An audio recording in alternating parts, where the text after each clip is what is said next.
Shane Watson ಒಂದು ಟೈಮ್ನಲ್ಲಿ Aussies ತಂಡವನ್ನು ಆಳಿದ ಆಟಗಾರ. ಈಗಲೂ ಇಂಟರ್ನ್ಯಾಷನಲ್ ಮಾಸ್ಟರ್ ಲೀಗ್ನಲ್ಲಿ ಮಿಂತಾ ಇದ್ದಾರೆ. ಬನ್ನಿ, ಇವತ್ತು ನಾನು ನಿಮಗೆ ಶೇನ್ ವ್ಯಾಟ್ಸನ್ ಕ್ರಿಕೆಟ್ ಬದುಕಿನ ಇಂಟ್ರೆಸ್ಟಿಂಗ್ ವಿಷಯವನ್ನು ತಿಳಿಸಿಕೊಡ್ತೀನಿ.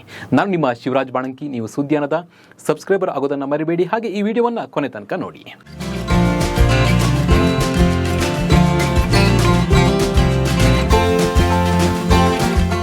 ಶೇನ್ ವ್ಯಾಟ್ಸನ್ ಆಸ್ಟ್ರೇಲಿಯಾದ ಸ್ಟಾರ್ ಕ್ರಿಕೆಟಿಗ.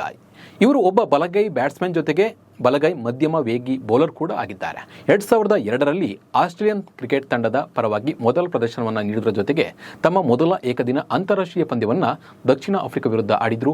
ಏಕದಿನ ತಂಡದಲ್ಲಿ ಒಬ್ಬ ಕಾಯಂ ಸದಸ್ಯನಾದ ನಂತರ ವ್ಯಾಟ್ಸನ್ ಆಸ್ಟ್ರೇಲಿಯಾ ತಂಡದ ಪರವಾಗಿ ಕೆಲವು ಟೆಸ್ಟ್ ಪಂದ್ಯಗಳನ್ನು ಆಡಿದ್ರು.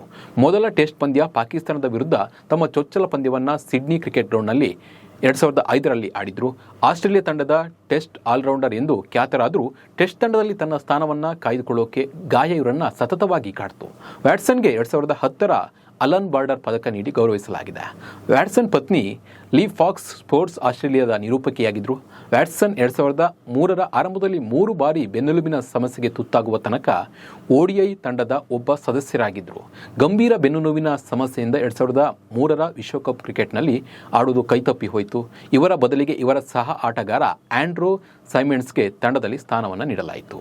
ವಾಸಿಯಾಗದ ಗಾಯಗಳು ವ್ಯಾಟ್ಸನ್ರನ್ನು 2003-2004ರ ಆಸ್ಟ್ರೇಲಿಯನ್ ಸರಣಿಯ ತನಕವೂ ತಂಡದ ಪರ ಆಡದಂತೆ ಮಾಡಿತು. ಗಾಯದಿಂದ ಮತ್ತೆ ಚೇತರಿಸಿಕೊಳ್ಳುವವರೆಗೆ ಒಬ್ಬ ಬ್ಯಾಟ್ಸ್ಮನ್ ಆಗಿ ಸರಣಿಯಲ್ಲಿ ಭಾಗವಹಿಸ್ತಾ ಇದ್ರು ಅಷ್ಟೇ. ಇನ್ನು ವ್ಯಾಟ್ಸನ್ 2004-2005ರ ಸರಣಿಯಲ್ಲಿ ನಿಯಮಿತವಾಗಿ ODI ಪಂದ್ಯಗಳಲ್ಲಿ ಒಬ್ಬ ಬೌಲಿಂಗ್ ಆಲ್ರೌಂಡರ್ ಆಗಿ ಆಡುವುದರ ಮೂಲಕ ತಂಡಕ್ಕೆ ಹಿಂದಿರುಗಿದರು. ವ್ಯಾಟ್ಸನ್ 2006ರ ICC ಚಾಂಪಿಯನ್ ಟ್ರೋಫಿಯಲ್ಲಿ ಆಸ್ಟ್ರೇಲಿಯಾ ತಂಡದ ಪರ ಒಬ್ಬ ಆರಂಭಿಕ ಬ್ಯಾಟ್ಸ್ಮನ್ ಆಗಿ ಮಿಂಚಿದ್ರು. ಬ್ಯಾಟಿಂಗ್ ಬೌಲಿಂಗ್ ಎರಡರಲ್ಲೂ ಸಹ ಇವರು ಮಿಂತಾರೆ. ಅವಾಗ ಆಸ್ಟ್ರೇಲಿಯಾ ತಂಡ ಈ ಒಂದು ಟ್ರೋಫಿಯಲ್ಲಿ ಗೆಲುವನ್ನು ಸಾಧಿಸುತ್ತೆ. ಚಾಂಪಿಯನ್ ಟ್ರೋಫಿಯಲ್ಲಿ ಮೊದಲ ಬಾರಿಗೆ ಆಸ್ಟ್ರೇಲಿಯಾ ಗೆಲ್ಲುತ್ತೆ. ಕ್ರೀಡಾ ವಿಮರ್ಶಕರು ಇದರ ಬಗ್ಗೆ ಸಾಕಷ್ಟು ಇವ್ರ ಬಗ್ಗೆ ಹಾಡಿ ಹೊಗಳಿ ಬರೀತಾರೆ.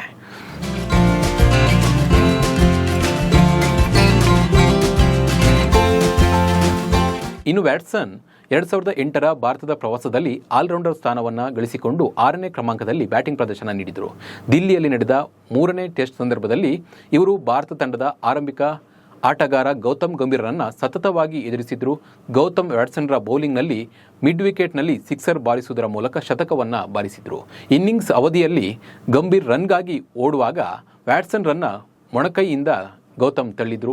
ಈ ಘಟನೆ ಆಕಸ್ಮಿಕವಾಗಿ ನಡೆದಿದೆ ಅಂದರೂ ಗಂಭೀರ್ ಅವರನ್ನು ಒಂದು ಪಂದ್ಯಕ್ಕೆ ನಿಷೇಧವನ್ನು ಹೇರಲಾಯಿತು. ಆದರೆ ಇಲ್ಲಿ ವ್ಯಾಟ್ಸನ್ ಮೌನವನ್ನು ವಹಿಸಿದ್ರು. ಇದು ನನ್ನಿಂದ ಆಯಿತು, ಪಾಪ ಅವರು ಆಕಸ್ಮಿಕವಾಯಿತು ಅಂತ ಹೇಳಿ ಏನೂ ಹೇಳಿಲ್ಲ. ಅವ್ರನ್ನ ಒಂದು ಪಂದ್ಯದಿಂದ ಇದು ಮಾಡಿದಾಗ ಕೂಡ ಇವರು ಮೌನವನ್ನು ವಹಿಸಿದ್ರು. ಇದು ಒಂಥರ ಏನೋ ಅಲ್ಲೊಂದು ಕಪ್ಪು ಚುಕ್ಕಿಯಾಗಿ ಉಳಿತು ಅಂತಲೇ ಹೇಳ್ಬೋದು. ಇನ್ನು ಶೇನ್ 59 ಟೆಸ್ಟ್ ಪಂದ್ಯಗಳನ್ನು ಆಡಿದ್ದು 3731 ರನ್ ಗಳಿಸಿದ್ದಾರೆ. ಹಾಗೆ 75 ವಿಕೆಟನ್ನು ತೆಗೆದಿದ್ದಾರೆ.